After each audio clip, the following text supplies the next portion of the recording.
It's an interesting question. But do you think that gold is currently a good investment given what you're saying about the potential for turmoil? Yes. Do you put... Yeah. I mean, economists are usually perfect in equivocating. In this case, I didn't equivocate.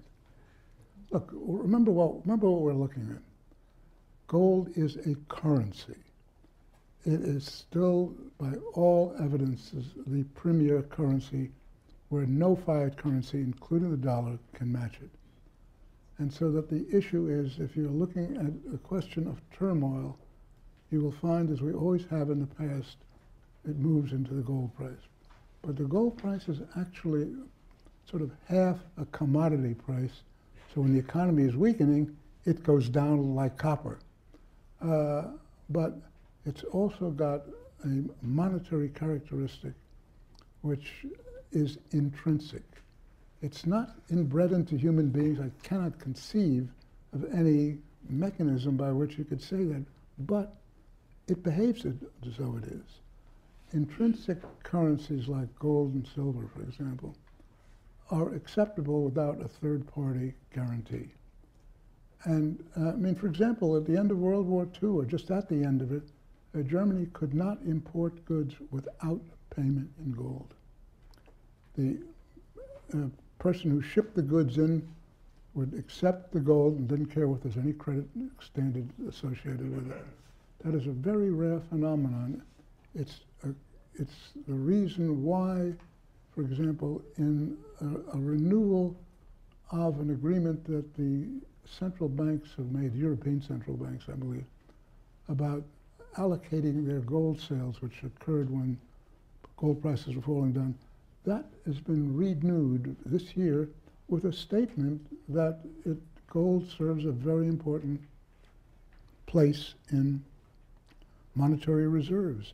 And the question is, why do central banks put money into an asset which has no rate of return, but cost of storage and insurance and everything else like that? Why are they doing that? If you look at the data, with a very few exceptions, all of the developed countries have gold reserves. Why? Well, I imagine right now it's because of a question mark hanging over the value of fiat currency or the credibility going forward. Well, that's what I'm getting at. Every time you get some really serious question, the 50% of the gold price determination begins to move. Right. And I think it is fascinating. And I don't know, is Ben Steele in the audience? Yes. There he is, okay. Before you read my book, go read Ben's book. The reason is you'll find it fascinating on exactly this issue, because here you had the ultimate test at the Mount Washington Hotel in 1944 of the real intellectual debate between those who wanted an international fiat currency, which was embodied in John Maynard Keynes' construct of a bancor, and he was there in 1944, holding forth with all of his prestige, but couldn't counter the fact that the United States dollar was convertible into gold, and that was the major draw. Everyone wanted America's gold, and I think that Ben really described that in extraordinarily useful terms as far as I can see. Anyway, thank you. Right. Well, I'm sure with comments like that, that will be turning you into a rock star amongst the gold bug community.